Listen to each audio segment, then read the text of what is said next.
మీ యొక్క రుణాన్ని తీర్చుకోలేము నాయన. గడిచినటువంటి గత కాలం అంతే ప్రభువా, ఈ యొక్క 2021లో ప్రవేశపెట్టి మీ నామాన్ని ఈ విధంగా స్తుతించడానికై ప్రభువా మాకు ఇచ్చిన ఈ భాగ్యాన్ని బట్టి, తరుణాన్ని బట్టి నీకు హృదయపూర్వకమైనటువంటి వందనాలు చెల్లిస్తున్నాను అయ్యా. ఏమిచ్చి నీ రుణం తీర్చుకోలేము. ఈ 17వ తారీఖులో ప్రవేశపెట్టి ఈ జనవరి మాసంలో ఈరోజు మమ్మల్ని కాపాడుతూ వచ్చారు. అందుకు కృతజ్ఞతలు. మీరు ఇచ్చినటువంటి ఆయుష్ను బట్టి స్తోత్రాలు, మీరు ఇచ్చిన ఆరోగ్యాన్ని బట్టి స్తోత్రాలు ప్రభువా. మీరు ఇచ్చినటువంటి దాన్ని సహవాసాన్ని బట్టి, మీరు ఇచ్చిన రక్షణ బట్టి, మీరు ఇచ్చిన ఆత్మను బట్టి వందనాలు అయ్యా. మరి ఈ సమయంలో మీ మాటల కొరకు ఎదురు చూస్తుండగా ఈ దినమున ప్రభువా, మీరు ఈ దినానికి ప్రభు అయి ఉన్నారు, మీరు సజీవులై ఉన్నారు. మిమ్మల్ని వెంబడించే మేము కూడా తండ్రి సజీవమైన వెంబడించుటకు కృపనేమని అడుగుతున్నాను. మృతుల్లో ఉండకుండా మృతుల్లో నుంచి ప్రత్యేకించబడిన వారమై సజీవులమై ఉండడానికి కృపతో నిన్ను నడిపిస్తారని నమ్ముతూ వినే చెవులు గ్రహించే మనసు మాకు దయచేయండి అయ్యా. మీ పరలోకపు నిధుల్లో నుంచి నాయన, మీ సింహాసనంలో నుంచి, మీ హృదయపు ఆలోచనలో నుంచి తండ్రి ఈ దినం మాకు కావలసిన వర్తమానాన్ని నుంచి మీరు మైండ్ తెచ్చుకుంటారని నమ్ముతున్నాను అయ్యా. నా హృదయాన్ని నింపినందుకే నీకు స్తోత్రాలు ప్రభువా. నీ బిడ్డల హృదయాన్ని నింపబోతున్నందుకు స్తోత్రాలు. విన్న మాటలు వ్యర్థమైపోక, త్రోవ పక్కపడ్డ గింజలాగా మారక, మంచి నేలపడ్డ గింజలు నూరంతలు ఎదుటకు కృపణీయని అడుగుతున్నాను. ఈ సంవత్సరం ఇన్నివరకు అడగకూడదండి. వినదాని ప్రకారం చేయడానికై కృపలో వివేకాన్ని తండ్రి, మంచికి వినుబుద్ధిని పుట్టించమని మహిమ ఘనత కీర్తి ప్రభావం మీకు ఆరోపిస్తూ ఉండగా యేసుక్రీస్తు నామమున ప్రార్థించి నిన్నని పొందుకున్నాను మా తండ్రి. ఆమేన్. కూర్చున్నాం. పరిశుద్ధ గ్రంథంలో దేవుని యొక్క వాక్యం గమనించినట్లయితే పోయిన వరకు మనతో మాట్లాడారు. మన దేవుడు ఏంటంటే యేసయ్య, ఆయన ఎవడు అని అంటే ఆయన సజీవులకే దేవుడు కానీ మృతులకు దేవుడు కాదు. చదువు ఒకసారి పరిశుద్ధ గ్రంథంలో లూకా రాసిన సువార్త 20వ అధ్యాయము 3వ వచనం 37వ వచనం 38 చదువుకున్నాం ఒకసారి కలిసి. రెండు లూకా సువార్త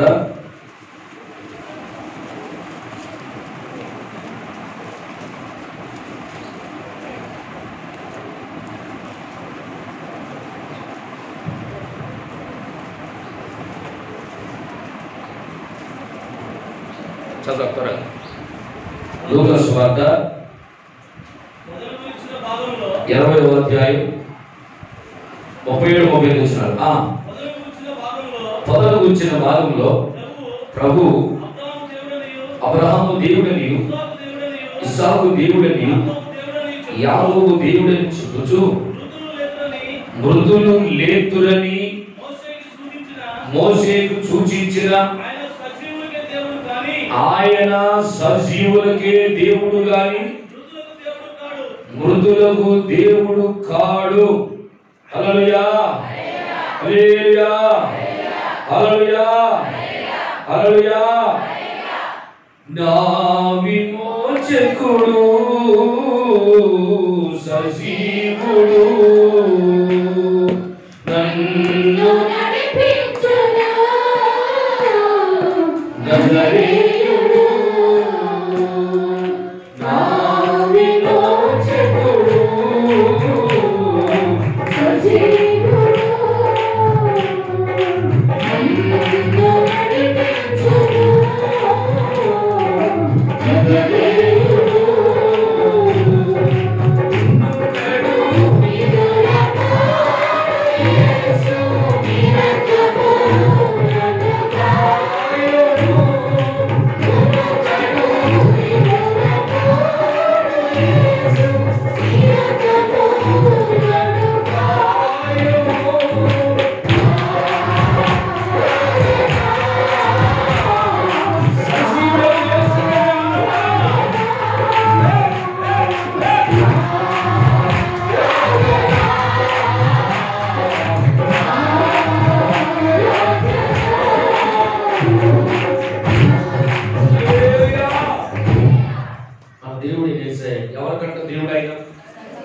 అందరికి కాదు, ఎవరికంట? సజీవులకి ఆయన దేవుడు.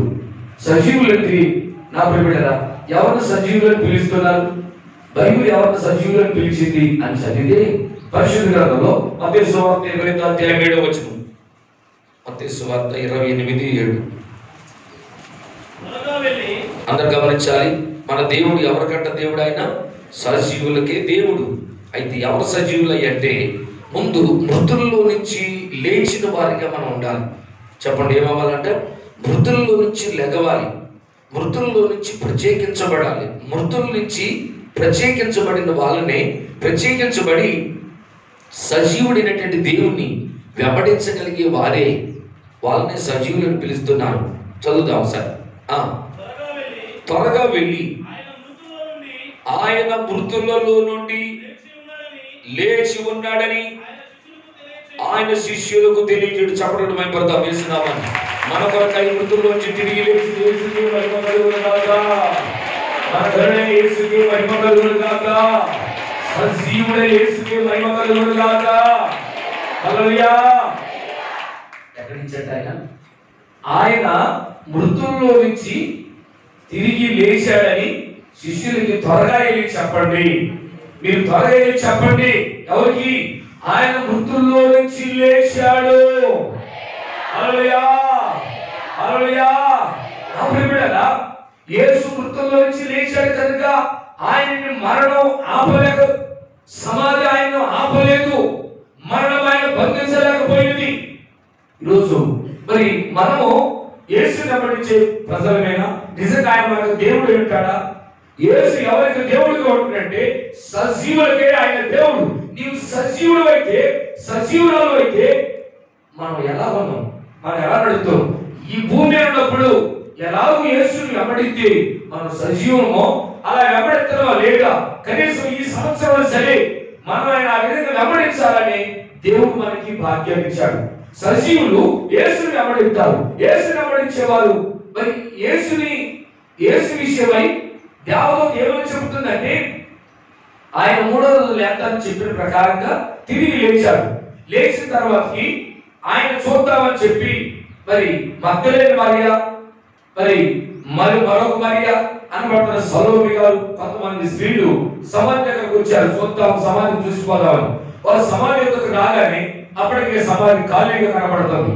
ఖాళీ కనబడటం కాదు, ఆయన గురించి చూడగానే ఒకవైపున ఇంత పెద్ద బట్రాయి ఆ వైపు పొగిలించబడి పక్కన తీసి పెట్టబడి పెట్టారా, ఆ దూత పరలోకం నుంచి ఒక మెరుపు లాంటి దూత దిగొచ్చిందని చదువుతున్నాం మనం. అక్కడ ఒక మెరుపు, ఆ దూత రూపం ఎలా ఉందంటే మెరుపులే ఉన్నదని మనం చదువుతున్నాం. ఒక బలవంతుడిగా దిగొచ్చి మెరుపులాగా ఆయన రావడంతోనే ఇనప గొలుసు ఒకటి కట్టారు. ఆ చివరి నుంచి ఈ చివరి వాటికి ఆ పెద్దలో పరిచయం ఏం చేశారు తెలుసా?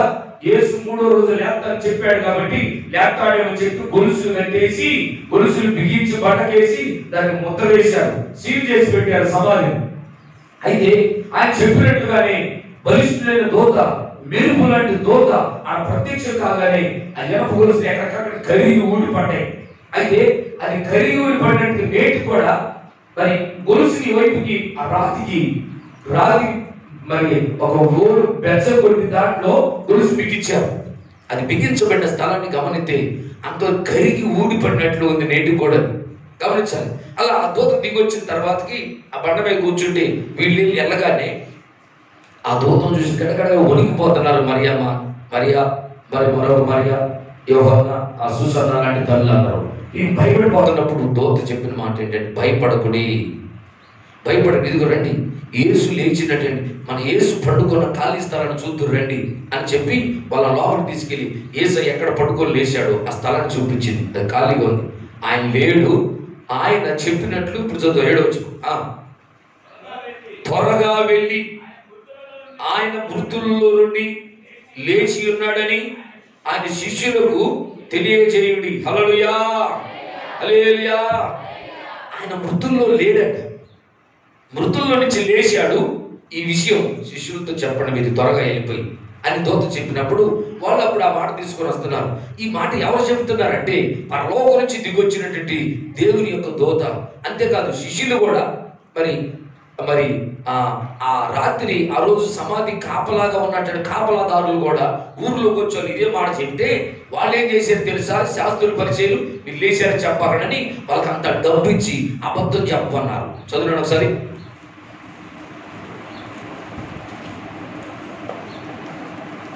13, 14, 15 వచనాలు. కాబట్టి వచ్చి ఆలోచన చేసిన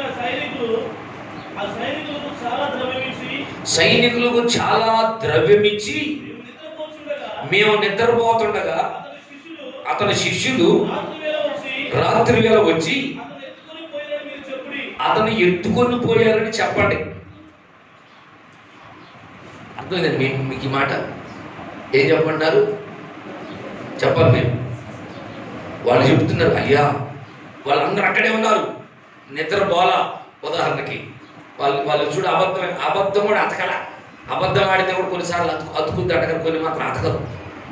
ఎట్లా చూడండి, వెళ్ళి ఏం చెప్పంటున్నారంటే వాళ్ళతో, బాబు మీరు ఆయన లేచిండు మాకు తెలియదు, లేచిపోయింది, ఇదంతే చెప్పాకండి. మీరు ఏం చెప్తారంటే, ఓ మాట చెప్తే పెద్ద ఆయన తెలిస్తే ఊకుంటాడంటే మీకు ఎందుకు, ఇదిగో డబ్బు ఎంత తీసుకోండి, మీకు ఏ తొందర కలగకుండా మేము చూసుకుంటాం, పెద్ద ఆయనతో మేము మాట్లాడతాం.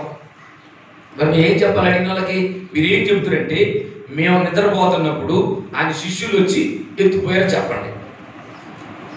సరే అన్నారు. ఇది ఆమె అతికిందా? ఎట్లా అతకలా? ఇప్పుడు మీరు నిద్రపోతున్నారు కదా, మరి మీకు ఎట్లా తెలిసింది ఎత్తపోయే సంగతి? నిద్రపోయేది తెలుస్తుందా? చూడు, అబద్ధం కూడా అతకలా. అబద్ధం ఆడమన్నారా? అతకలా. ఏం చెప్తారు? అయ్యా మేము నిద్రపోతుంటే ఆయన శిష్యులు వచ్చి ఆయన ఎత్తుకొని పోయారు చెప్పండి రా బాబా అని చెప్పారు. డబ్బులు తీసుకుని వాళ్ళు చెప్పారు, అట్టే చెప్పుకుంటూ పోయారు. కానీ అది అతికిందా మీరు చెప్పండి. మరి ఇప్పుడు అయ్యా నేను రాత్రి నిద్రపోతుంటే ఎవరు దొంగడు వచ్చిన మా ఇంటికి నాకు తెలియదు, మరి వచ్చిందాక తెలియదు, కానీ పోయిన సంగతి మరి గోడ అయిపోతున్నప్పుడు సప్పుడే మెలుగు వచ్చింది, కుక్కరిసిందయ్యా ఏంటని చెప్పి చూసారు, గబగబ సామాన్ పట్టే పట్టుకొని పోతున్నాడు అని అట్లా చెప్పిన ఒక కొద్దిగా అతుకుద్ది. కానీ వీళ్ళు అట్టగా చెప్పింది, అయ్యా మేము నిద్రపోతుంటే రాత్రి ఆ శిష్యులు వచ్చి ఎత్తుకొని పోయారు చెప్పండి. మరి మీరు నిద్రపోతుంటే మీకు ఎట్లా తెలిసింది? తెలియాలి మీకు, ఎట్లా తెలిసింది? మీరు నిద్రపోతేనే చెప్తుంది కదా, నిద్రపోయారు కదా సైనికులు మీరు. అవును, మరి నిద్రపోతే ఏసుని చేసుకుని కదా మీకు ఎట్లా తెలిసింది? ఇది అబద్ధం. అయితే ఇప్పుడు కూడా నా ప్రియులారా, ఇశ్రాయేలు దేశం కొంతమంది ఈ అబద్ధాన్ని నమ్మారు, నిజాన్ని నమ్మలేదు. వాళ్ళు నిజాన్ని నమ్మలేదు, అబద్ధాన్ని నమ్మారు. ఇది యూదుల్లో ఇప్పటికీ వాడుకగా ఉందని అన్నమాట. చదివిన 15 వచనం. అప్పుడు వారు ఆ ద్రవ్యం తీసుకొని వాళ్ళకి అబద్ధం చెప్పబడింది. ప్రియబిడ్డలారా, సైతాను చూడండి ఎంత మోసం చేశాడంటే, ఎంత అబద్ధాన్ని క్రియేట్ చేసిందంటే, ఇది అబద్ధం. వాడు బతుకంత ఫస్ట్ నుంచి అబద్ధమే వాడు బతుకు. అందుకే మనం వాడి అబద్ధం మాట నమ్మకూడదు. గమనించండి. అయితే వాళ్ళకి వాళ్ళు ఈ మాట విని అప్పుడు వాళ్ళు ఆ ద్రవ్యం తీసుకొని బోధింపబడిన ప్రకారం చేసి, అంటే తమకు ఏం బోధించారు వాళ్ళు? అయ్యా మేము నిద్రపోతుంటే వాళ్ళు వచ్చి ఎత్తపోయారు అని వాళ్ళు వీళ్ళకి బోధిస్తే వీళ్ళు అలాగే చెప్పారు బయటకు వచ్చి.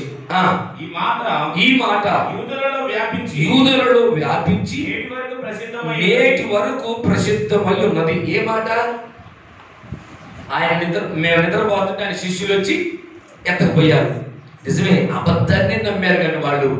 అయితే అక్కడ ఇది అబద్ధమా నిజమా? దేవదూత ఏం చెబుతుంది? 7వ వచనం, త్వరగా వెళ్ళి ఆయన మృతులలో నుండి లేచి ఉన్నాడని ఆయన శిష్యులకు తెలియజేయండి. హల్లెలూయా. అసలు ఈ సంగతి శిష్యులు కూడా తెలియలా. ఏ సంగతి? యేసయ్య తిరిగి లేచాడనే సంగతి చెప్పండి. మీరు ఏదా చెప్పట్లేదు అయ్యా భరతు, ఆయన లేచిన సంగతి శిష్యులు కూడా తెలియలేదు. కాబట్టి దూత ఏం చెప్తుంటే, బాబు అమ్మా మరేమా మీరు త్వరగా వెళ్ళిపోయి ఆయన శిష్యులతో చెప్పండి. ఏమనంటే, ఆయన మృతుల్లో నుంచి లేచాడు. మీరు తొందరగా చెప్పండి. వెళ్ళి గలిలీలో మిమ్మల్ని అక్కడ మరి ఒలివ పంట మీద మేము కలుసుకుంటామని చెప్పాడు కదా, అక్కడ కలుసుకుంటాడంట. ఆడికి వస్తాడంటే మీరు ఆడి తొందరగా వాడి అని చెప్పి, అంటే ఆయన లేచిన సంగతి శిష్యులు కూడా తెలియలేదు అప్పుడు. అయితే తర్వాత పేతురు చూశాడు. తర్వాత గమనించాలి, మనం గమనిస్తే అయితే అక్కడ ఆ యూద దేశమంతా, ఇశ్రాయేల్ దేశం అంతట్లో వ్యాపిస్తున్న మాట ఏంటిది చెప్పండి? ఆ మాట నేటికి యూదులో ఈ మాట వ్యాపించి నేటికి ప్రసిద్ధమైనది. ఏ మాట? మేము నిద్రపోతుంటే ఆయన శిష్యులు వచ్చి ఎత్తకపోయారు అన్నది. అసలు వాళ్ళకే తెలియలేదు. దూత ఏం చెప్తుంది? శిష్యులకే తెలియదు ఈ సంగతి. తెలియదు కాబట్టి దూత వచ్చినటువంటి మరియమ్మతో మరి ఆ సుసనతో సొలొమోనుతో చెబుతున్న మాట ఇది. అమ్మ మీరు త్వరగా వెళ్ళి శిష్యులతో చెప్పండి, ఆయన మృతుల్లో నుంచి లేచాడు. ఈరోజు గుర్తుపెట్టుకోవాలి, మన దేవుడు సజీవులకి దేవుడు, ఆయన మృతుల్లో నుంచి లేచాడు. ఈరోజు నువ్వు గమనిద్దాం. ఇక్కడ మనం నేర్చుకునే పాఠం ఏంటంటే యేసు లేచాడు. ఇది నిజం, ఇది సత్యం నా ప్రియబిడ్డలారా. అయితే మృతుల్లో నుంచి యేసు లేచాడు. యేసుని వెంబడిస్తున్న మనం, మరి నువ్వు నేను మనం లేచామా లేవలేదా? మనం కూడా వాక్యం రాయబడినట్లుగా మనం చనిపోయి ఉన్నామని వాక్యం చెబుతుంది. ఎందుకనంటే ఎఫెసీ పత్రికలో పోయిన వారు మనం చదువుకున్నాం. మరి 2వ అధ్యాయం మొదటి మాట 4వ వచనం చదివినట్లయితే, మీరు మీ అపరాధముల చేతను మీ పాపముల చేతను మీరు సచ్చిన వారై ఉండగా ఆయన మిమ్మల్ని క్రీస్తుతో కూడా లేపాడు అని చదువుతున్నాం.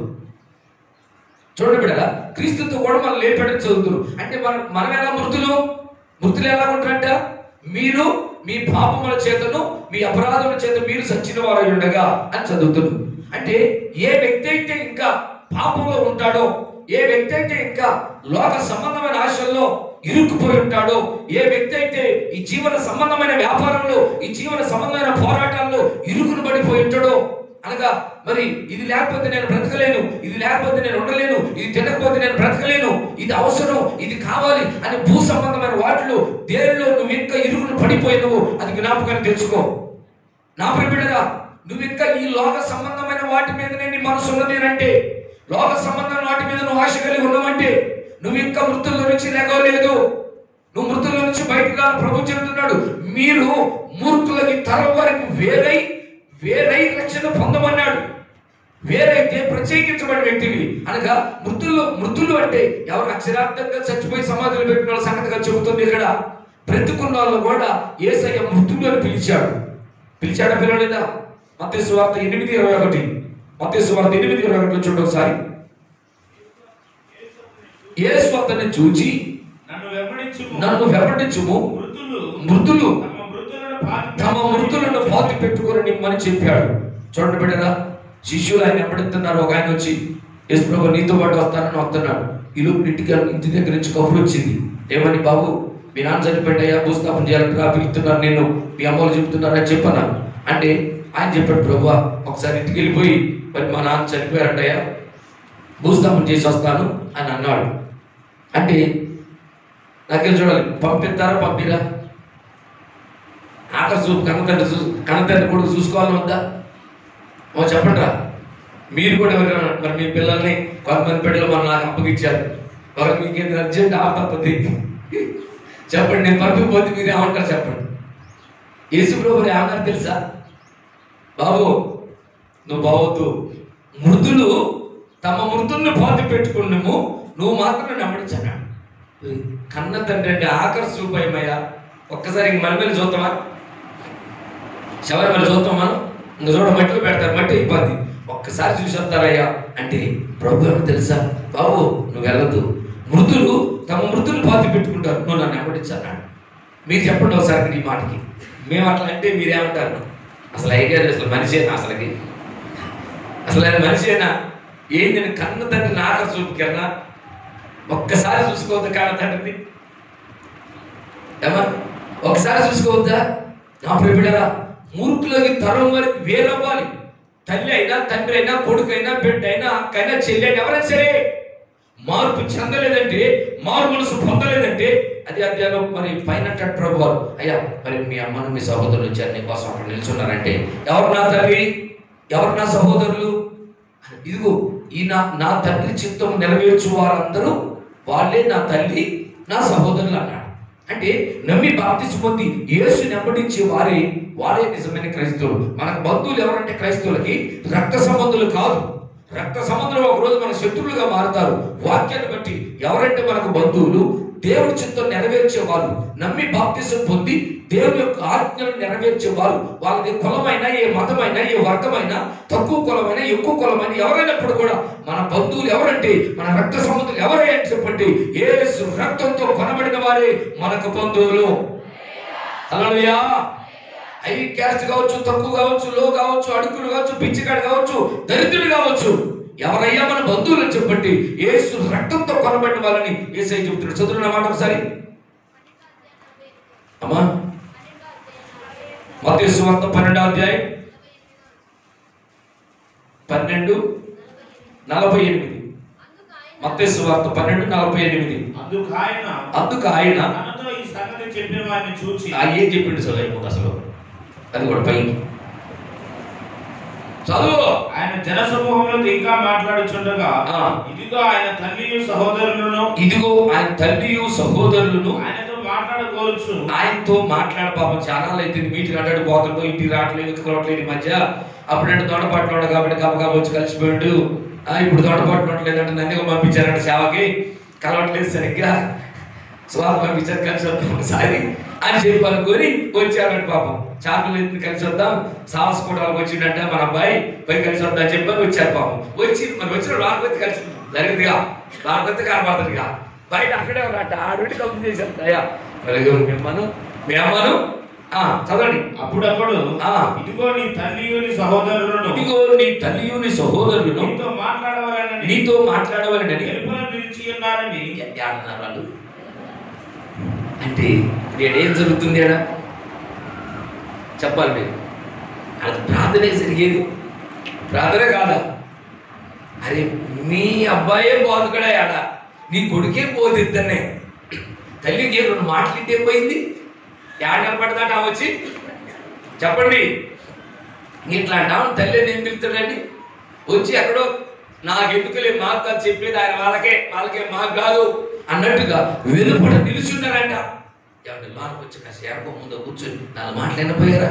పాపం ఇంతమంది బిడ్డలు వచ్చి నా కొడుకు నోటి నుంచి వచ్చే మాటలు వింటున్నారు, నా కొడుకు మాటలకి వీళ్ళంతా ఇంత జాగ్రత్తగా వింటున్నారు అని చెప్పని కాస్త ఆ కూడా చిన్నచ్చుకు తప్పయాలంటే మనం ఎంతమంది వింటున్నాం ఆయన మాటలు. మరి వాళ్ళ అమ్మ నాన్న వినాలొద్దా అంటే వాళ్ళకొద్దా? చెప్పండి, వాళ్ళకొద్దా?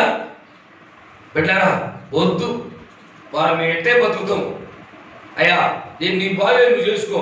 మళ్ళీ అలా అంటారు. ఒకసారి ఇంటి వాళ్ళ ఊరు దగ్గర సువార్త కోసం పోతే ఏడెందుకయ్యా అసలు ఆ ఎరుసలే మన ప్రాంతానికి వచ్చి చాలా మంది వస్తారు, ఆడైతే ఈ పల్లెటూరు అడుగు దూరం పో పంపించారంట. బిడ్డలు గమనించండి. ఎందుకు మాట చెబుతున్నంటే యేసు మృతులు ఎవరయ్యా అంటే లోకంతో అంటుకట్టుకొని ఉన్నవారు, లోకాశలు కలిగిన వారు, శరీరాశలు కలిగిన వారు, దేవుని చిత్తం నెరవేర్చలేని వారు, దేవుని యొక్క ఆలోచన నెరవేర్చలేని వాళ్ళు. నా ప్రియబిడ్డలా మూర్ఖులకి తరమరికి మనం వేరే అవ్వాలి. ఎవరయ్యా మూర్ఖులు అంటే ఎవరు మృతులు అని చెప్పారంటే మృతులు దేవుని మాటలు వింటే వాళ్ళకి వినుబుద్ధి పుట్టదో. మృతులు ఎవరో చెప్పండి సమాధిలో ఉన్నవాళ్ళంట, సమాధిలో ఎవరు నీకు స్తుతులు చెల్లిస్తారయ్యా అంటాడు. సమాధిలో ఉన్న వాళ్ళంట దేవునికి కృతజ్ఞత స్తుతులు చెప్పలేరంట. అంటే ఈరోజు ఉదయం ప్రాంతంలో కూర్చున్నప్పుడు మనం దేని గురించి చేయాలి, ఏదో 1-2 మాటలతో ముగిస్తాం అంటే నువ్వు మృతుల గుంపులోనే ఉన్నావు. అయితే సజీవ గుంపులో ఏం చేస్తాడంటే ప్రభువా నాకు ఇచ్చిన భర్తను బట్టి నీకు స్తోత్రాలయ్యా. ప్రతిరోజు కూడా ప్రభు నాకు మంచి భర్తను ఇచ్చిన స్తోత్రాలు, ప్రభు నాకు మంచి భార్యని ఇచ్చిన స్తోత్రాలు, ప్రభు నాకు మంచి కొడుకునిచ్చిన స్తోత్రాలు, నాకు మంచి బిడ్డని ఇచ్చిన స్తోత్రాలు, నాకు ఇచ్చిన ఇంటిని బట్టి స్తోత్రాలు, ప్రభు నాకు ఇచ్చిన ఆరోగ్యాన్ని బట్టి స్తోత్రాలు, మాకు ఇచ్చిన ఆహారం బట్టి స్తోత్రాలు, మాకు ఇచ్చిన రక్షణ బట్టి స్తోత్రాలు, మాకు ఇచ్చిన ఆత్మ బట్టి స్తోత్రాలు, మాకు ఇచ్చిన వాక్యాన్ని బట్టి స్తోత్రాలు, మాకు ఇచ్చిన దైవజనం బట్టి స్తోత్రాలు, మాకు ఇచ్చిన సహవాసం బట్టి స్తోత్రాలు, మా గ్రామాన్ని బట్టి స్తోత్రాలు, మా మండలాన్ని బట్టి స్తోత్రాలు, మా జిల్లాను బట్టి స్తోత్రాలు, మా రాష్ట్రాన్ని బట్టి చెప్పండి చెప్పండి. ఇంకా ఒక్కొక్కటి ఏది కూడా, ఎందుకంటే అన్ని విషయంలో కృతజ్ఞత స్తుతులు చెల్లించటము దేవుని చిత్తం. హల్లెలూయా. ఏదంటే దేవుని చిత్తం మన విషయంలో అన్ని విషయాలకు కృతజ్ఞత స్తుతులు చెల్లించాలి ఖచ్చితంగా, అది దేవుని చిత్తం. అయితే మృతులు ఇదంతా ఎందుకంటే అంత సాంబార్ వేస్తారుగా, సాంబార్లు ఏమేమి వేస్తారు అన్ని వేసి ఒకసారి వేస్తారు కదా, అట్లే సాంబార్ చేసినట్టుగా ఆయన రాత్రి అంతా నన్ను నా కొడుకు నా బిడ్డ మాకు కాబట్టి 100 వేసి రావడం అన్ని సాంబార్ కవకవరు మాట్లాడి వదిలేస్తారు. బిడ్డరా వీళ్ళు ఎవరు తెలుసండి? మృతులు. మృతులు కృతజ్ఞత స్తుతులు చెల్లించలేరు, దేవుని వందనాలు చెల్లించలేరు.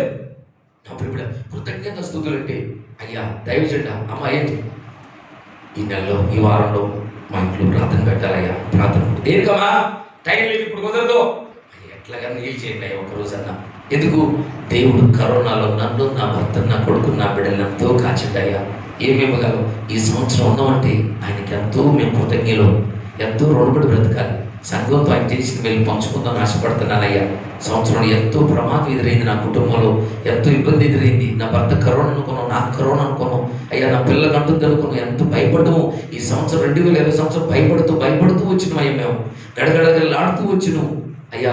కరువు ఎదురైంది, ఇబ్బందులు ఎదురైంది అని ప్రతి దానికి కృతజ్ఞతాస్తుతులు చెల్లించడం అన్ని విషయంలో దేవుడి చిత్తం. హల్లెలూయా. అట్లా ఎవరు చెల్లిస్తారంట? సమాధిలో ఉన్నోళ్ళు. ఎక్కడ వచ్చిన కీర్తనలోనా? మృతులు సమాధిలో ఉన్న ఎవరు నీకు స్తుతులు చెబుతున్నారు? ఆయన నేను బతుకున్నాను అంటాడు. ఓకే, నన్ను చదువు టైం లేదు. అయితే మృతులు దేవుని స్తుతించలేడు. నువ్వు మృతుల గుంపులో ఉన్నవా, సజీవుల గుంపులో ఉన్నవా? సజీవుల గుంపులో ఉంటే 6ంటికో 4ంటికో 5ంటికో లేచి చేతులు ఎత్తయ్యా, నన్ను నా పిల్లల్ని ఎంతో కాపాడినవయ్యా, ఇక ముందు మీరే కాపాడండి అయ్యా, మాకున్న ఆధారం మీరే, మాకున్న దిక్కు మీరేనయ్యా అని ఏ తల్లిదండ్రులు అయితే తమ బిడ్డల కొరకంటే చేతులు ఎత్తి ప్రార్థించాలంట. పొద్దుటే చేతులు ఎత్తాలంట. విలాప వార్తలు రాయబడింది కదా, 2:19 మనం చదువుతున్నాం కదా. చేతులు ఎత్తాలంటే తల్లిదండ్రులు పొద్దుటే లేచి పసిబిడ్డల ప్రాణం కొరకు చేతులు ఎత్తాలి. అయ్యా, నా బిడ్డలు నన్ను ఈ రోజంతా కాపాడయ్యా, మరలా ఈ రోజంతా నేను పరిశుద్ధంగా ఉండాలి. చూడండి, ఈ రోజంతట్లో మీరు పరిశుద్ధంగా ఉంటూ వచ్చారనుకో, దానికి కూడా మీరు స్తుతులు చెల్లించాలి. అయ్యా, ఈరోజు నేను నమ్మకం కృపనిచ్చినావు, ఈరోజు ఎక్కడైనా మాటలో కూడా దారి తప్పలేదు. ఇయ్యా దేవుడా, నీకు వందనాలయ్యా, గరుడానికి స్తోత్రాలయ్యా అని అట్లా చెప్పగలిగే స్థాయికి రావాలి. మనం ప్రతిదీ అనువర్తను గుర్తుపట్టాలి, చిన్న తప్పును కూడా గుర్తుపట్టాలి. మనం అయ్యా ఈరోజు ఎంతో కాపాడమైనాను అలా చెప్పగలిగేది ఎవరంటే వారే సజీవులు. నా ప్రియబిడ్డలారా చూడండి, గమనించి ఇక్కడ మృతులు దేవుని స్తుతించలేదు. మృతులు మరి మృతుల నోట యథార్థత ఉండదు. చెప్పండి, ఏముండదంట? మృతుల నోట యథార్థత ఉండదు. సచ్చినుడే ఈ అబద్ధం ఆడకం బతికేది ఎవరా? అబద్ధం ఆడేది బో దొరుకుతుందా? చెప్పు, ఏం కాదు ఒక అబద్ధం విషయం. నువ్వు ఎంతమంది ఆడలేదు, మన వారితో వచ్చింది ఏంది? వెళ్ళరా, ఎవరు ఆడినా మనకు అది కుదరదు, మనకు సరిపోదని, మనకు సరిపోయింది కాదు అది. మృతుల నోట అబద్ధం ఉంటుంది. 5వ కీర్తన 9వ వచనం, 5వ కీర్తన 9వ వచనం, వారి నోట యథార్థత ఏం లేదంట. ఎవరి నోట? మృతుల్లో ఉన్నవారి నోట యథార్థత ఉండదు. నిజం చెప్పలేరు, నిజం పలకలేరు. గుర్తుపెట్టుకోవాలి, మృతులు ఆయన స్తుతించలేరు. మృతుల నోట యథార్థత ఉండదు. మృతులు అన్ని అబద్ధాలే చెప్తారు. ఓ తల్లి చెల్లి, నమ్మకమైనటువంటి నీ భర్తను యథార్థత విషయంలో మోసం చేస్తున్నావా? జాగ్రత్త. అయ్యా నేను చూస్తున్నాను, గుర్తుపెట్టుకో. అయ్యా నేను చూస్తున్నాడు. నీ భర్త తెలియపోవచ్చు. ఓ తమ్ముడా, నీ భార్య తెలియపోవచ్చు. కానీ నువ్వు ప్రమాణం చేసావు. చూడండి, యథార్థత ఎట్లా తప్పిపోతున్నారు. ప్రమాణం చేసినప్పుడంట ఏమని ప్రమాణం చేసినామంటే, అయ్యా వ్యాధి అందును, లేమి అందును, కలిమి అందును, ఆరోగ్యం అందును, ఇతరుల వల్లగా నా బ్రతుకు కాలం అంతా నేను ఈయనకే నమ్మకం కాపురం చేస్తా, ఏమతోనే నమ్మకం కాపురం చేస్తా అని మనం ప్రమాణం చేసినాం. ప్రమాణం చేసిన తర్వాత ఏమైందంటే అనుకోకుండానే ఆమె పాపం బలహీనత ఎదురైంది. ఆమెకు పాపం 12 సంవత్సరాలు రక్తస్రావంతో బాధపడుతుంది. ఇంకేం చేశాడు ఇతగాడు? సంవత్సరం కూడా కాల, సంవత్సరం కాకముందే సొబ్బరి విడిచిపెట్టి ఇంకొక ఆమె తీసుకొచ్చుకున్నాడు. చూడండి బిడ్డగా, 15వ కీర్తన చదివితే నీతిమంతుడు లేక సమాధిలో బయటకు వచ్చిన వ్యక్తి అయితే ఏం చేస్తాడు తెలుసా? సజీవుడైతే మాటలో కూడా తప్పడు. మృతుడు ఏం చేస్తాడంటే భార్యను మోసం చేస్తాడు. మృతులు ఏం చేస్తారంటే భర్తను మోసం చేస్తారు. ఈరోజు ఆవిడే కాదు, మరి ఈయన కూడా మోసం చేసే వ్యక్తి అవుతాడు. ఆమె కూడా చేస్తుంది. ఒక తల్లి అయితే మా తల్లి, ఈ భర్త తిక్కలోడంట, పిచ్చోడంట, చదువు లేదంట, ఎందుకు పనికిరాడంట. అయితే ఆయన ఏం చేసిందయ్యా అంటే భార్యని మంచి చదువు చదివించడానికి భర్త కష్టపడి పని చేసుకుంటూ, మన దగ్గరలోనే కేరళ చెన్నైలో జరిగిన పరిస్థితి, భార్యని పై చదువుల కొరకు ఇతర దేశాన్ని పంపించాడు. అమ్మా ఏం చేసిండు? ఇతర దేశాన్ని పంపించిండు. ఎవరిని? కట్టుకున్న భార్యనే. నా భార్య మంచి చదువుతుంది, మంచి మార్కులు అవుతున్నాయి, ఎవరికి ఇంకా పై స్థానం కలెక్టర్ చదువు చదివించాలి, ఎవరికి మంచి ఇంజనీరింగ్ చేయాలి అని భర్త మమకారం పెట్టుకొని పాపం బండలు కొట్టుకుంటా గొడ్డు చాకరీ చేసుకొని సెమంటెంట ఓడ్చి డబ్బులు పంపించండి అక్కడికి. కనబడ్డ రామ్ చదువుతూ ఏం చేసి తెలుసా? నా భర్తకు చదువు లేదు, మోటోడు అని చెప్పి మరొక ఆయన చూసి ఈయనకంటే అందంగా ఉండని చెప్పి అక్కడ ఉండగానే ఆయనతో పెళ్లి చేసుకోవడం జరిగింది. చూడండి పాపం, ఇక్కడి నుంచి పాపం ఈ నమ్మకస్తుడు ఏదో పంపిస్తా ఉండి, ఇంకా లెటర్లు రాస్తా ఉండు, పంపిస్తా ఉండు. బిడ్డరా చూడండి, ఇదేనండి యథార్థత, ఇదేనా యథార్థత?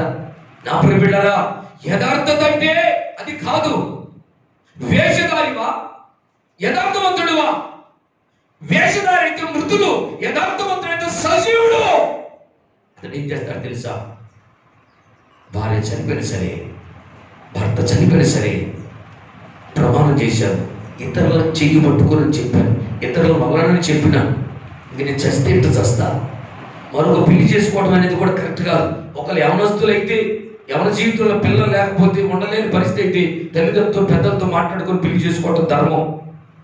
అది కొంత అవకాశం ఇచ్చాడు పౌలు గారి నోటి నుంచి బయలుపరిచాడు దేవుడు.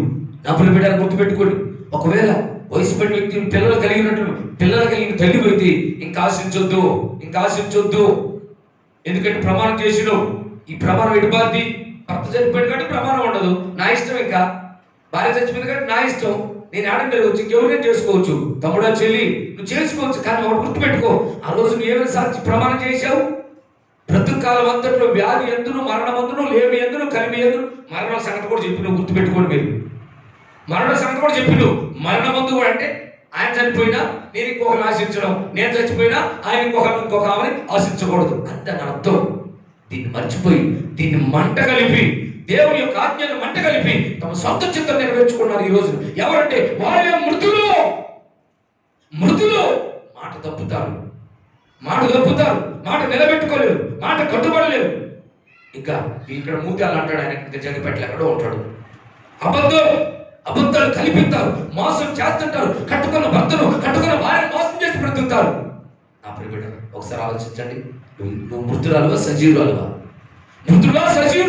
సజీవుడైతే ఏం చేస్తాడంటే బిడ్డ, మృతులు స్తుతించలేరు, మృతులు మృతుల మాట యథార్థత ఉండదు, మృతులు మాట నిలబెట్టుకోలేరు, మృతులు చెప్పింది చేయలేరు, మృతులు వస్తారని రాలేరు, మృతులు ఇస్తారని ఇవ్వలేరు, మృతులు చేస్తారని చేయలేరు. వాళ్ళు మూర్ఖుల నుంచి వేరేవారు. వాళ్ళు ఆ నుంచి వచ్చిన రాడిదాకా 2 అడుగులు ఇళ్ళకొస్తారు. ఇళ్ళకొచ్చి కలిసిపోయి ఉండొచ్చుగా? లేదు. ప్రభు ఏమంటే, అయ్యా మీ అమ్మను, మీ సహోదరులు నీకోసం నీతో మాట్లాడతారని పిలుతున్నారా అంటే, ఇంతమందిని వదిలిపెట్టి ఇప్పుడు నేను బయటకు పోయి మా అమ్మతో మాట్లాడొచ్చేనా? చెప్పండి. మీరు ఇంతమంది ఆ దేవుని మాట కొరకు, దేవుడిని నా నోటి నుంచి పలికించే మాట కొరకు మీరు ఇంతమంది బిడ్డలు కూర్చుంటే, నేను ఈ వదిలిపెట్టి ఇప్పుడు ఏం చేయాలంట? ఇప్పుడు బయటికి వెళ్ళిపోయి మా బంధువులు ఎవరు, చుట్టాలు ఎవరు వచ్చారని చెప్పి మరి నన్ను అక్కడ తీసుకుపోతాం, ఆడిపోయి నేను మాట్లాడరంటే ఎంతవరకు న్యాయం? కరెక్టేనా? చెప్పండి. చెప్పట్లేదు సరిగ్గా మీరు అట్లా పోతారాయండి. మరి చెప్పండి సరిగ్గా, అది కరెక్ట్ కాదు.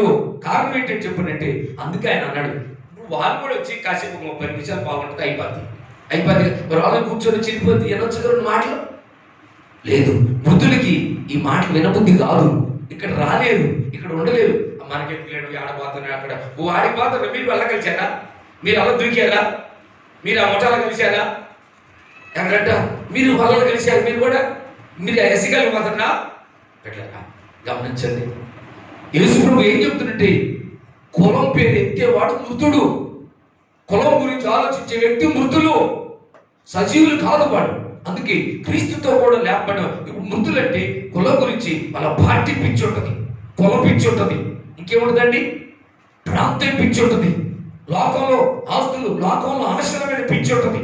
బిడ్డరా, వాళ్ళు పరలోకానికి సంబంధించిన వాళ్ళు కాదు, వాళ్ళు భూలోకానికి సంబంధించిన మృతులు. అయితే మరి సజీవులు ఎవరు? 2 మాట చదివిన సజీవులు ఎవరంటే, ఆ కొలసీ పత్రిక 3వ అధ్యాయం 1వ వచనం. కొలసీ పత్రిక తొందరగా,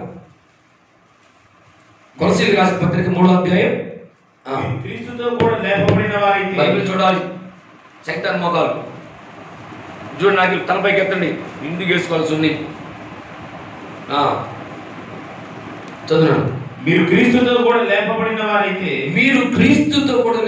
వారైతే, పైనున్న వాటినే వెదకుడి. అక్కడ క్రీస్తు దేవుని కుడి పార్శ్వమున కూర్చుండి ఉన్నాడు. హల్లెలూయా. చూడండి బిడ్డరా, సజీవులు ఎవరై అంటే క్రీస్తుతో కూడా లేపబడిన వారు. లేపబడిన వారు అంటే ఎవరు అంటే ఈ లోకానికి సంబంధించిన ఆశలు, లోకానికి సంబంధించిన కోరికలు, భూలోకానికి సంబంధించిన ఏవైతే ఉన్నాయో, మరి యోహాను పత్రికలో చెప్పినట్లుగా 2 పదాల్లో లోకమునైనను లోకంలో ఉన్న వాటినైనను మీరు ప్రేమించొద్దు. అలా ప్రేమించినట్లయితే మీరు మన దేవుని చిత్తం జరిగించలేము. ఇదిగో ఈ లోకము దాని ఆశలు గతించిపోబోతున్నాయి. దేవుని చిత్తం జరిగించువాడు నిరంతరం జీవించబోతున్నాడు. అంటే లేపబడిన వాళ్ళు ఎవరయ్యా అంటే ఎవరంటే వాళ్ళు వారి నోట యథార్థత ఉంటుంది. హల్లెలూయా. ఏముంటుందంట? వాళ్ళ నోట్లో యథార్థత. వారు లేతే వారింట్లో ఏ శబ్దం పడుతుంటది? అన్నిటికీ పొద్దుటే లేచి కృతజ్ఞతాస్తుతులు చెల్లిస్తుంటారు. ఒకటి, వారి నోట యథార్థత ఉంటుంది. మృతుడైతే వాడి నోట యథార్థత ఉండదు. సజీవుడైతే వారి నోట్లో ఏముంటుందంట? యథార్థత ఉంటుంది. యథార్థత అంటే ఏంటిది? ప్రమాణం చేసి నష్టం కలిగినను మాట తప్పడు. ఇప్పుడు చదువు 15వ కీర్తన 4వ వచనం. 15వ కీర్తన 4వ వచనం.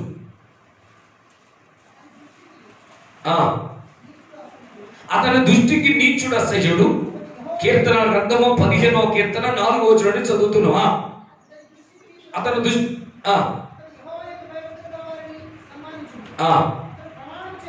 అతడు ప్రమాణము చేయగా నష్టం కలిగినను మాట తప్పడు. చప్పడు భయపడుతుంది దేవుని నామం. హల్లెలూయా, హల్లెలూయా. ఏంటంట యథార్థవంతుడు అంటే సజీవుడంట. ప్రమాణం చేశాక నష్టం కలిగినను మాట మాట తప్పడు. అంటే దాని అర్థం ఏంటి? ప్రమాణం చేశారు భార్యాభర్తలు ఇద్దరు కూడా. అయితే ఈ ప్రమాణంలో అనుకోకుండా దేవుడు భర్తను భార్యను ముందు పిలిచాడు. అయితే ఈవిడేం చేసిందంటే ఆ ప్రమాణాన్ని గుర్తుపెట్టుకుంది.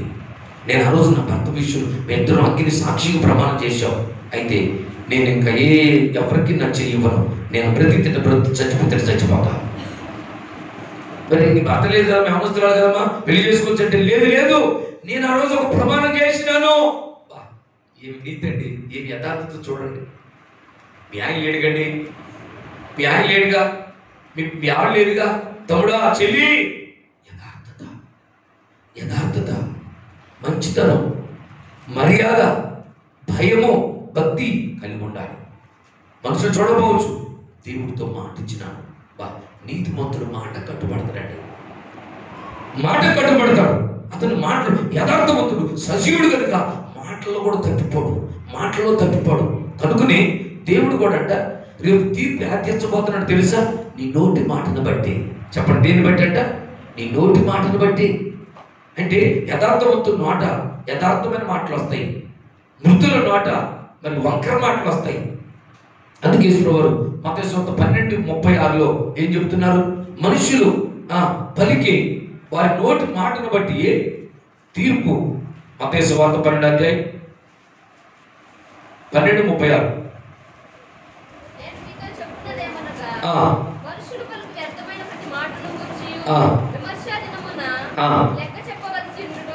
ఏంటంట? మనుషులు పలికే ప్రతి వ్యర్థమైన మాటల గురించి అంట రేపు విమర్శ దినమందు దేవుడికి లెక్క చెప్పాలి మనం. మీ మాటలను బట్టి నీతిమంతుడు అని తీర్పు నొందుదువు. నీ మాటలను బట్టి అపరాధివని తీర్పు నొందుదువు. చూశారు బిడ్డ? దేన్ని బట్టి అంట? మాటను బట్టి. అంటే మన మాటలు బట్టి మనం ఎవరు చెప్పొచ్చు. మన నోట్లో ఒకలా గర్వంగా అబద్ధంగా మాట్లాడే పదాలు అనుకోండి. ఇక్కడ కూర్చున్నాడు ఒకవేళ బాబు అనే తమ్ముడు కూర్చున్నాడు. ఇక్కడ ఆయన కూర్చొని ఒరే బాబుగా యాసచ్చినరా అని అన్నాం అనుకో, ఆ పదం ఎట్టం చూడండి ఒకసారి. ఒరే బాబుగా ఎక్కడున్నావురా, ఆ పదం ఎలాగుంది? బాబు ఎక్కడున్నావు, అది ఎలాగుంది? అంటే మన నోటి దగ్గర జీవం ఉంది, మన నోటి దగ్గర మరణం ఉంది. నా ప్రియబిడ్డలారా, దీన్ని గమనించి దేవుడు అక్కడ సమీపం ఉంది కనుక ఈరోజు మనది, రేపు మనది కాదు. నీ నోటి మాటను బట్టి. అంటే ఇప్పుడు ఇందాక ఫస్ట్ పిలిచిన పదం ఏ పదం అది? దాంట్లో గర్వం ఉంది, గౌరవం ఉంది. ఒరే బాబుగా అంటే దాంట్లో పొగర కనపడుతుంది. బాబు బాగున్నావా అంటే దాంట్లో మంచితనం కనపడుతుంది. బాబు బాగున్నావా, అమ్మ బాగున్నారా, అక్క బాగున్నారా, దాంట్లో మంచితనం కనపడుతుంది. వాడు ఈడు అరే ఒరే అనే పదాల్లో మర్యాద లేదు, మంచటం లేదు, క్రమం లేదు. నా ప్రియులు గమనిద్దాం. కాబట్టి మన ఆత్మీయ జీవితంలో మంచితనం అనేది మనకు చాలా ప్రాముఖ్యమైనది. మర్యాద అనేది చాలా విలువైనది. మనిషి జీవితంలో ఈ రోజుల్లో విలువను పోగొట్టుకుని బ్రతుకుతున్నాం. కానీ పూర్వ దినాల్లో మరి ఏం చెప్పేవారంటే, మనం ఒక దినం నేను ఒక స్థలానికి వెళ్ళినప్పుడు ఒక అక్క ఒక మాట చెప్పారు. శారద కనబడుతున్న తల్లి ఏం చెప్పారంటే, అయ్యా ఆ రోజుల్లో తల్లిదండ్రుల భయం పిల్లల్లో ఉండేది. తల్లిదండ్రులు అటు నుంచి వస్తున్నారంటే భయపడేవాళ్ళు. ఈ వైపు నుంచి పెద్దోళ్ళు ఎవరు వస్తుంటే భయపడేవాళ్ళు. ఇప్పుడు ఏంటయ్యా పిల్లలు కూర్చొని చూడు, అక్కడ ఏమైనా వస్తుడు మరి పిన్నిసులాట ఆడుతున్నారు పిల్లలు చూడండి ఎలా ఉన్నారు అంటే, ఇలా పిన్నిసులాట ఆడుతున్నారు, రేపు డబ్బులు ఆట ఆడుతాడు, ఇక రేపు అవసరం ఎకరం పొలం అమ్ముతాడు, ఉన్నదాన్ని శుభ్రంగా పెడతాడు. అదే దారి తీసేది ఇలా చిన్నగా స్టార్ట్ అయింది మన జీవితంలో పాపం. నా ప్రియబిడ్డలారా, జీవితం ఒకటి మళ్ళీ రాదు. చూడండి, యథార్థవంతుడు ఏం చేస్తాడంటే మాట తప్పడం.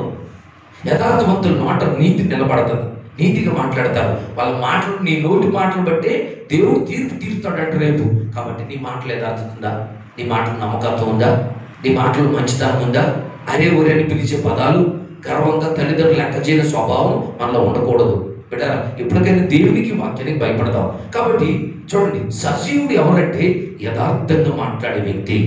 ప్రమాణం చేసి నష్టం కలిగి, అనగా ఒక వస్తువు మనం ఒక వస్తువు తీసుకున్నాం. ఇప్పుడు ఈ వస్తువు ఒకరికి మరి 100 రూపాయలకు అమ్ముతారని చెప్పి బేరం కుదిరించాం మనం. తర్వాత ఇంకొక ఆయన వచ్చి అదే వస్తువుని, సరే నీకు 100 రూపాయలకి ఇస్తారని మాట ఇచ్చావు. ఇంకొక ఆయన వచ్చేసి ఏం చేశాడు, 1,00,000 రూపాయలు ఇస్తానని అనుకోండి, 10,000 ఇస్తానని అనుకో. ఏం చేస్తాం, 100 రూపాయలు ఎక్కడ, 10,000 ఎక్కడని అనుకొని ఏం చేస్తాం? సజీవుడైతే, నీతిమంతుడైతే, యథార్థవంతుడైతే మాట తప్పడు. నష్టం కలిగిన ఆ మాటకే 100 రూపాయలకి కట్టుబడతాడు. పెట్టారు. అయితే యథార్థత లేనోడు, నమ్మకత్వం లేనోడు, నీతి లేనోడు నీతి తప్పుతాడు. కాబట్టి మన ఆత్మీయ జీవితంలో మనము సజీవుడు గుంపులో ఉంటాం. సజీవుడు మాట తప్పడు. సజీవుడి జీవితంలో కోపం ఉండదు. సజీవులు తీసుకున్న అసహ్యం, ద్వేషించడు. కడుపులో సంవత్సరాల తరబడి ఒక వ్యక్తి మీద కోపాన్ని పెంచుకోకూడదు.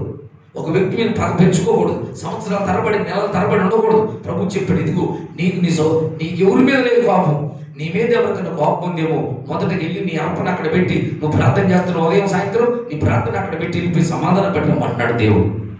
సమాధానం పడమంటున్నాడు. నా ప్రియబిడ్డ, అన్యాయం చేయొద్దు, మోసం చేయొద్దు. మన వస్తువు మనదే మనం ఆశిద్దాం, ఇతరులతో మనం ఆశించొద్దు. నీ పొరుగు వారిది పూషిక పొల్ల కూడా ఆశించొద్దని 10 ఆజ్ఞల్లో ఒక ఆజ్ఞ చెప్పాడు నా యేసు. ఈరోజు దేవుని పిల్లలు మనం చెప్పుకుంటూ సిగ్గుచేటు బ్రతుకుతున్నాం. ఎవరికి దేవుని బిడ్డలు నీతి కట్టుబడి నిలబడితే దేవుని ఎరిగి అబద్ధానికి పాల్పడుతున్నారు, మోసానికి పాల్పడుతున్నారు, అన్యాయానికి పాల్పడుతున్నారు. ఎవరి క్రమం అండి ఇది? ఇది సజీవులేనా? కాదు, మృతులు వాళ్ళు. అందుకే ఎవరికి మన యేసయ్య దేవుడు అంటే, నేను సజీవులకే దేవుణ్ణి. హల్లెలూయా. వాళ్ళు తెలియకనుకుంటారు, ఈయనండి పాస్టర్ గారు, ఈయన ఇంత అబద్ధం ఆడుతున్నాడు చూడండి, ఎంత బాగా చేయించుకొస్తున్నాడు, మీ అంట రావాలండి, ఇంత మోసం చేస్తున్నాడు ఆయన అని అనుకుంటారు. బిడ్డలారా, మీరు గుర్తుపెట్టుకోండి, యేసు ప్రభు యేసయ్య నాకు దేవుడు ఆయన అనుకోవడమే తప్ప యేసయ్య ఆయనకు దేవుడుగా ఉండాడు. నేనంటే వాక్యం చెప్పింది. ఆయన ఏమంటాడు, నేను సజీవులకే దేవుణ్ణి కానీ మృతులకు దేవుణ్ణి కాదు. మృతులంటే ఎవరు? అబద్ధం ఆడేవారు, దొంగతనం చేసేవారు, వ్యభిచారం చేసేవారు, తల్లిదండ్రుల మాటకు లోబడిన వారు, తల్లిదండ్రుల మీద తిరగబడేవాళ్ళు. నా ప్రియబిడ్డలారా, మరి లోకాశలు కలిగిన వారు. ఎందుకంటే ఈ లోకం మనతో ఏది లేదు. కాబట్టి నేడనే సమయం ఉండగానే మన మనసు మార్చుకొని రాకడ సమీపిస్తుంది. బిడ్డలారా, నువ్వు సజీవుల గుంపులో ఉన్నవా? ఎందుకో సజీవుడు ఏం చేస్తాడు? తన భార్య విషయమై, తన భర్త విషయమై నీతిని, సామెతల గ్రంథం 30వ అధ్యాయంలో చూడు, ఆమె నా భార్య ధన్యురాలని సాక్ష్యం ఇస్తున్నాడు. మరి ఆమె భర్త ఆమె ఎంతో నమ్మకం ఉంచుతాడట, నమ్మకం కలిగి ఉన్నాడు. ఎందుకంటే ఆవిడ నా భార్య నీతిమంతురాలు, మాట తప్పదు, ఎక్కడున్నా నా భార్య రోషం ఉంటుంది, నీతి ఉంటుంది అనే ధైర్యం భార్య భర్తల మధ్యలో ఉంటుంది. బిడ్డరా, ఈరోజు అది లేదండి. ఆ నమ్మకం లేదు. బయటికి పోయిన అనుమానాలు, పక్కింటి పోయిన అనుమానాలు. ఎందుకు అనుమానం అంటే మన ప్రవర్తన సరిలేకనేగా. ఆయనకి ఇంకా నమ్మకం కుదరలేదు. మరి నువ్వు ఎట్లా నడుచుకుంటే నమ్మకం కుదురుతావు? నువ్వు ఎట్లుంటే నమ్మకం కుదురుతావు? నువ్వు అడిగి తెలుసుకుని మాట్లాడుకుని మీరు ఇద్దరు చిన్న పెద్దలు వాడికి ఎదిపోయి వీడికి ఎదిపోయి నడిపోతే నీ ఇంట్లో విడిపోతే అంటారు అని తిట్టుకోవడం వరుసుకోవడం కాదండి. నీ భర్తకు నువ్వు ఎలా ఉంటే ఆయన నమ్మకం ఆ పద్ధతిలో నడు. నీ భార్యకి నువ్వు ఎట్లా ఉంటే ఆవిడ నమ్మకం ఆ పద్ధతిలో నడు. ఒకరిని గౌరవించండి, ఒకరినొకరు ప్రేమించండి, ఒకరికొకరు లోబడాలి. మనం నా ప్రియుడ యేసయ్య మనకు నేర్పించిన మంచితనం ఏది? నిన్నువలే నీ పొరుగు అని ప్రేమించమనడే తప్ప ద్వేషించమనలేదు. పగ పెట్టుకోమనలేదు. పగ పెట్టుకునేవాడు పాపిష్టుడు, పగ పెట్టుకునేవాడు సైతాను సంబంధి. చెల్లి, నీ జీవితంలో ఇంకా కోపం ఉంది, నీ జీవితంలో కోపం ఉంది. మనం చెల్లితో మాట్లాడుతుంటే ఎప్పుడో చనిపోయినటువంటి విషయంగా కడుపులో పెట్టుకుందా బిడ్డ. చూడు, నిజంగా చచ్చిపోతే ఇలా బతికుండే దానివైనా ఏసై అలాగే చేశాడా? ఏసైని డొక్కలో బల్లెంతో పడుతుంటే క్షమించాడు బిడ్డారా. మనం ఆయన పిల్లలు, నేను ఇదన్నా అమ్మా, మనం ఏసై పిల్లలు, ఏసైని బట్టి క్షమించాలి, ఏసైని బట్టి మనం మన్నించాలి. దేవుని బట్టి ఆయన శత్రువును ప్రేమించమన్నాడు, ప్రేమించాడు. మరి మనం కూడా ప్రేమించాలి కదండి. నువ్వు ఆయన పెట్టవా, నువ్వు దెయ్యం పెట్టవా? నువ్వు ఆయన కొడుకువా, దెయ్యం కొడుకువా?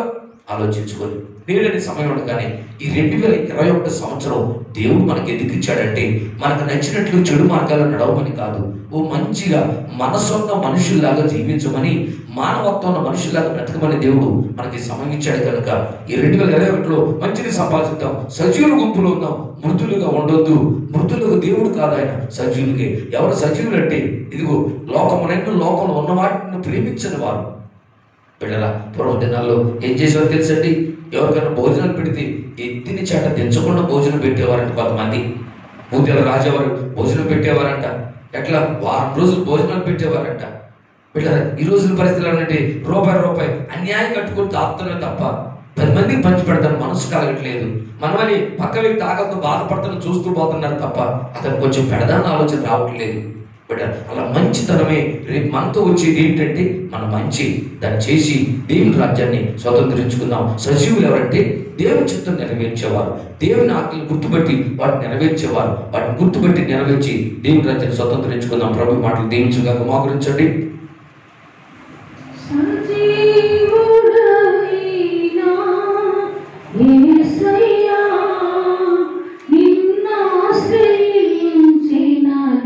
వారికి సహాయుడవై వృత్తి పరచితివే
చిన్న ప్రార్థన చేసుకుందాం ప్రభు సన్నిధిలో.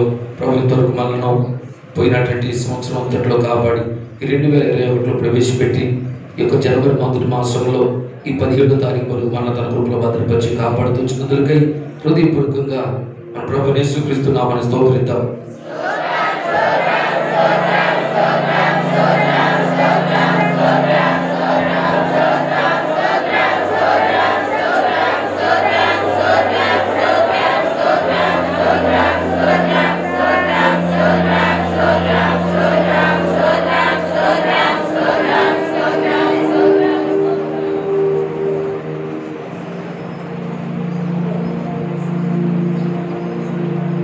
దేవుడు అలాగే తన కృపలో భద్రపరిచి గడిచిన కాలం కాపాడి మనం ఏ మాటలైతే విన్నామో విన్న మాట ప్రకారం నడుచుకుని ఆ కృపతో దేవుడిని నడిపించినట్లుగా మరొకసారి ప్రభు యేసుక్రీస్తు నామమున స్తోత్రిద్దాం.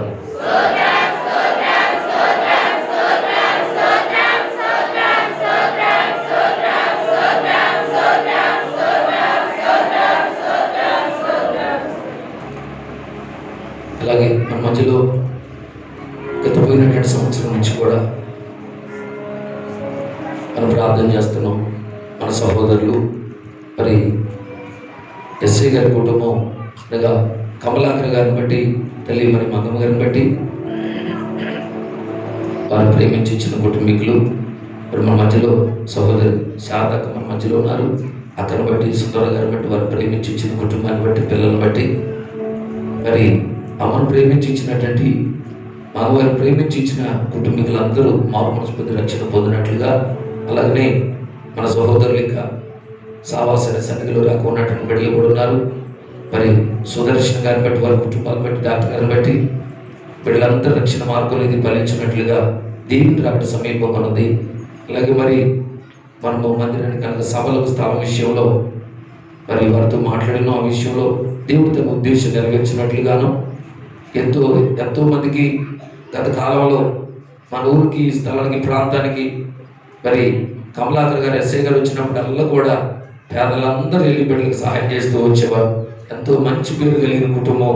కాబట్టి అంత్యం వరకు, ఆఖరి వరకు కుటుంబంతో రక్షణలో వర్ధిల్లినట్లుగా ప్రభుత్వాలకై అప్పగించుకుంటూ వారిని దేవుడు రక్షణ భాగ్యంతో దీవించి నడిపించినట్లుగా చేతులెత్తి ఆయన నామమున స్తోత్రిద్దాం.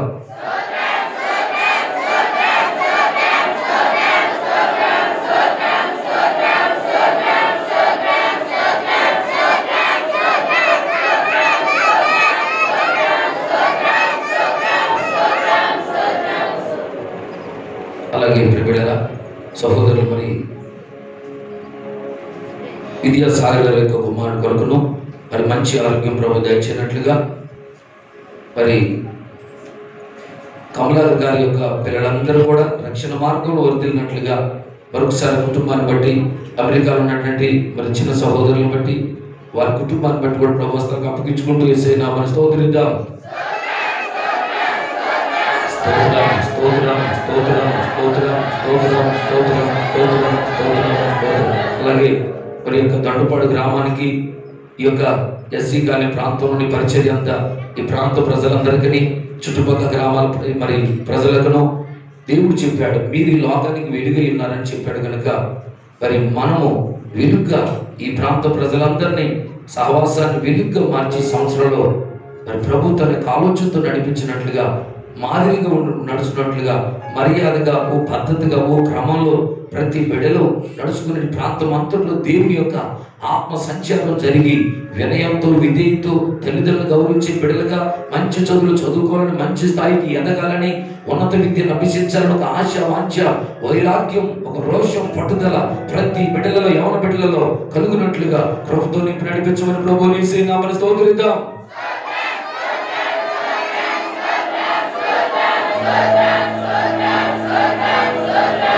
అలాగే ఈ వారం అంతటా జరుగుతున్న ప్రతి కూటాన్ని ప్రభు దీవించి మహిమగా జరిగింప చేయనట్లు ప్రభు నామమున స్తోత్రిద్దాం.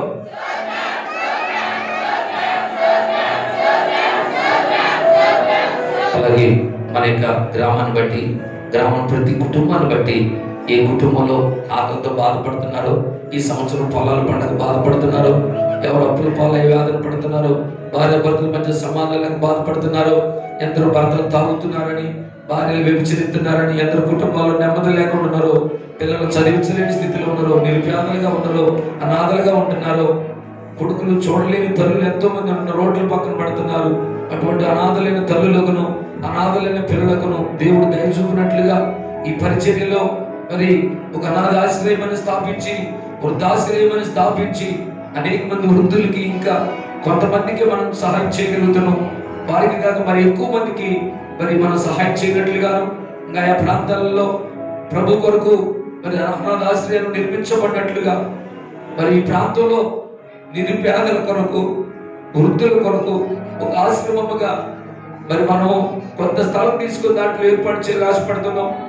మన మండలంలో స్థాపించాలని, మన జిల్లాలో మరి దేవుడు మనకు అప్పగించిన పరిచర్యలో అనాథలను ఆదుకోవాలని, వృద్ధులను ఆదుకోవాలని, నిరుపేదలకు సహాయం చేయాలని దేవుడు తెలియజేశాడు కనుక వృద్ధాశ్రమాలను అనాథాశ్రమం స్థాపించబడి నిరుపేదలను ఆదుకునే వారంగా మనందరిని ప్రభు బలపరిచి నడిపించినట్లుగా ప్రభు నామమున స్తోత్రిద్దాం. స్తోత్రం స్తోత్రం స్తోత్రం స్తోత్రం స్తోత్రం స్తోత్రం స్తోత్రం స్తోత్రం.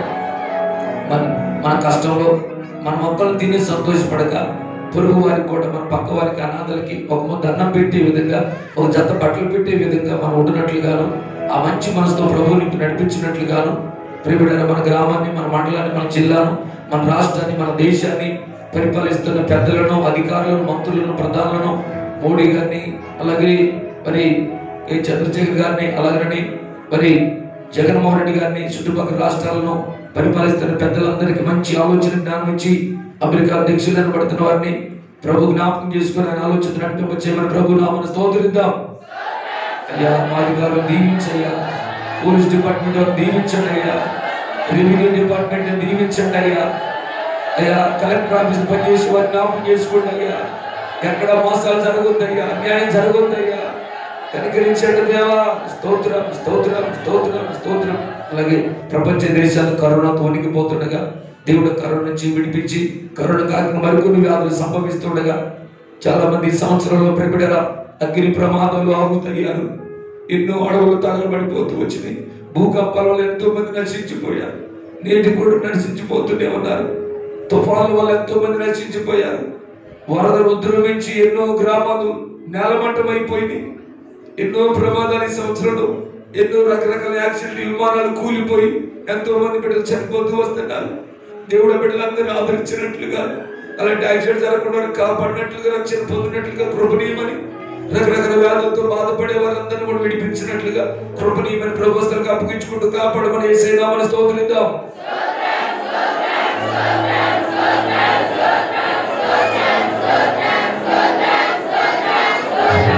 ఈ వారం జరుగుతున్నటువంటి మరి కృతజ్ఞత కూడా ప్రభు దీవించి మహిమగా జరిగించినట్లుగాను మరి వారంలో ఈరోజు సాయంకాలం గాంధీనగర్ తండలో స్వార్థ కూటం ఉన్నది. దాని కొరకు అలాగే బుధవారం, ఈ వారంలో బుధవారం సాయంత్రం సహోదరులు చార్లెస్ గారు ప్రసాద గిట్లో కృతజ్ఞత కూడం ఉంది. అలాగే శుక్రవారం మలకపూర్లో కృతజ్ఞత కూడం ఉంది. ఈరోజు సాయంకాలం వేళలో స్థలం జరుగుతున్న కూడా ప్రభు దీవించి మహిమకరంగా జరిగించి నడిపించినట్లుగా కృపణీయమైన ప్రభుని యేసయ్య నామమున స్తోత్రిద్దాం. స్తోత్రం స్తోత్రం స్తోత్రం స్తోత్రం స్తోత్రం స్తోత్రం స్తోత్రం స్తోత్రం స్తోత్రం. దయచేసి ఇన్న వాక్యం ప్రేరేపించబడుతున్న బిడ్డలకు ప్రార్థించండి.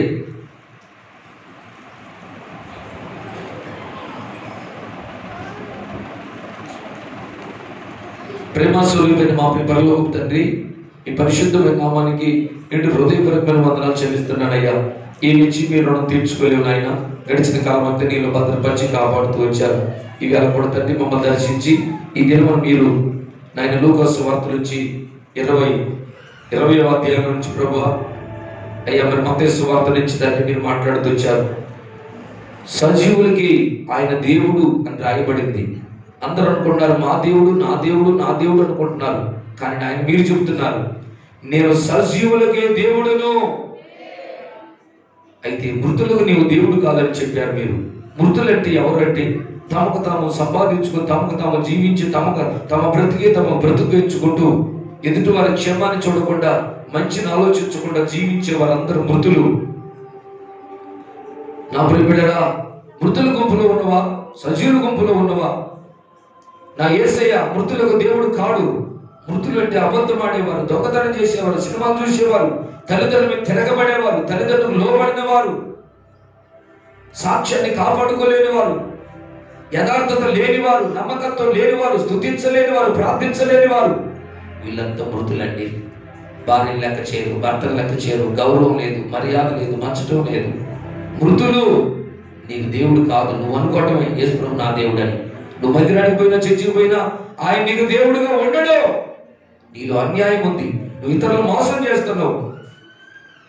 సజీవునికి దేవుడు అన్నాడు. సజీవులు ఎవరండి? యథార్థవంతులు. భార్య విషయంలో నమ్మకం ఉంటున్నారు, భర్త విషయంలో నమ్మకం ఉంటారు, కుటుంబంలో నమ్మకం ఉంటారు, తల్లిదండ్రులు గౌరవిస్తారు, పిల్లలను గౌరవిస్తారు. వీళ్ళండి యథార్థవంతులు. యథార్థవంతులు నష్టం కలిగిన మాట తప్పరు. అయ్యా మమ్మల్ని అందరినీ ఈ రోజు నుంచి యథార్థవంతుల గుంపులో చేర్చి అయ్యా మృతులుగా ఉండకుండా క్రీస్తుతో లేవబడిన వారమై అయినను వాటిని ఎతికి శ్రమైన, కష్టమైన, బాధ అయినా, నిందలైనా, అవమానమైన నీతిగా నిలబడాలి, నిజాయితీగా బ్రతకాలి, యథార్థంగా బతకాలి, నమ్మకంగా జీవించాలి. ఆ కృపతో నిన్ను నడిపిద్దారు నమ్ముతూ పరిశుద్ధాత్ముడా ఎన్న మాటలు ప్రతి హృదయంలో నీరు గిట్టి తోటవలి నూరంతలుగా ఫలింపజేసి నడిపిద్దారని నమ్ముతూ అయ్యా నీ సన్నిధికి వచ్చిన బిడ్డలో ప్రేమతో బిడ్డలు తెచ్చారు. సోపు, జీలకర్ర, రైసు, నూనె, గుడ్డు ప్రతి మంచి పదార్థాల్లో భాగం తెచ్చారు. నీ మందిరానికి వారు తింటున్న ఆహార పదార్థాల్లో భాగం తెచ్చారు. నాయన నీ బిడ్డలో ఎవరెంత తెచ్చారో వారు దీవించండి ప్రభువా. ఈ సంవత్సరం మీకు అనేక మందిని ప్రభువా నాయన మరి కోదాడ ప్రాంతంలో కావచ్చు, అయ్యా మరి నల్గొండ ప్రాంతంలో, హైదరాబాద్ ప్రాంతంలో, విజయవాడ ప్రాంతంలో, మా కన్న తండ్రి నాయన మరి అచ్చంపేట, సత్తెనపల్లి ప్రాంతాల్లో అయ్యా నీ కొరకు తండ్రి కొన్ని అనాథ ఆశ్రమాలు స్థాపించాలని ప్రభువా, వృద్ధులను పోషించాలని ప్రభు, ఈ సంవత్సరం నిరుపేదలను ఆదుకోవాలని మరి ఎక్కువ మందిని ఆదుకోవాలని ఆశపడుతున్నాను అయ్యా. దయచేయమని ప్రభువా మీ ఆలోచన మాకు అనుగ్రహించి మొదటికి ఇక్కడి నుంచే స్టార్ట్ అవ్వాలి ప్రభువా. ఇక్కడ కొంత ప్రభు నాయన మన స్థలం తీసుకుని అందులో ప్రభు అనేకులను ప్రభు ఆదరించడానికి, వృద్ధులను పోషించడానికి నాయన మేము ఈ సంవత్సరం కంకణం కట్టుకొని మాకు ఇచ్చిన కష్టార్జితంలో మాకు మేము పనిచేస్తే ఒక 100 రూపాయలు వస్తే ప్రభువా 100 రూపాయలు 90 రూపాయలు మేము తిని నా తన కనీసం ఒక 10 రూపాయలు నిరుపేదల కొరకు, అనాథల కొరకు, దిక్కులు లేని వారి కొరకు ఖర్చు పెట్టేవారు మనం ఉన్నట్లుగా కృపని అయ్యా. ఆ కృపతో మమ్మల్ని నడిపించమని తండ్రి. అదే కదా మా పేరును పరలోకంలో ఉండేది. రేపు మేము ఈ లోకంలో చనిపోయినాక మాతో పాటు వచ్చేది ఏంటంటే మేము ఇతరులకు, నిరుపేదలను, అనాథలను, ఎదవరాళ్లను ఆదుకున్నదే కదయ్యా. అదే కదయ్యా మా పేరు రాయబడేది. అదే కదయ్యా పరలోకానికి వచ్చేది. కొన్నేళ్ళు అదే చెప్పావు కదయ్యా, యోగుతో అదే చెప్పావు కదయ్యా. కొన్నేళ్ళు నీ ధర్మ కార్యాలు, నీ ప్రార్థనలు దేవుని సన్నిధికి జ్ఞాపకార్థంగా చేరినవి. యోగు భూమి మీద ఉన్న వాళ్ళు యథార్థవంతుడు, నమ్మకస్తుడు, ధర్మరాజు అని పేరుందయ్యా. మేము అలా బ్రతుడు కృపతో నింపి నడిపిస్తారని, ఇరువారమై ఉండకుండా విన్న దాని ప్రకారం చేయుటకు కృపనిచ్చి నడిపిస్తారని యేసయ్య నామాన్ని ప్రార్థించి నేను అడిగి పొందుకొని ఉన్నాం మా తండ్రి. మన పరమ తండ్రి అయిన దేవుని యొక్క ప్రేమయు, మన ప్రభువైన యేసుక్రీస్తు వారి యొక్క కృపయు, పరిశుద్ధాత్మ దేవుని యొక్క అన్యోన్య సహవాసమైన సన్నిధి, సమాధానము చేరిన మనందరికీ, లోకంలో ఉన్న సకల పరిశుద్ధులకును ఇక్కడ చేరి చిన్నలో, పిల్లలు, పెద్దలు, వృద్ధులు, తల్లులు, తల్లులు, అమ్మలు, నాన్నలు అందరికీ వాక్యానుసారంగా జీవించాలని ఆశించే బిడ్డలకును, మరి ముఖ్యంగా మా మధ్యలో ఉన్నటువంటి మరి సహోదరులు కమలాకర్ గారి కుటుంబానికి, అనగా మరి చాదక కుటుంబానికి, అలాగనే మరి మంగమ్మ గారి కుటుంబానికి, ఇక్కడ చేరి బిడ్డలందరికీ, లోపల సకల పరిశుద్ధులకు ఈ వారం జరుగుతున్న ప్రతి గృహకూడికలకును ప్రభు చేల వరకు సమాధానము సదాకాలం తోడై నడిపించునుగాక. ఆమేన్, ఆమేన్. ప్రభు మిమ్మల్ని అందరినీ దీవించునుగాక. ప్రభు నామములో పరసమాన భూసమాన దీవెనతో దీవించబడుదుముగాక. ఆమేన్, ఆమేన్. అందరికీ ప్రభు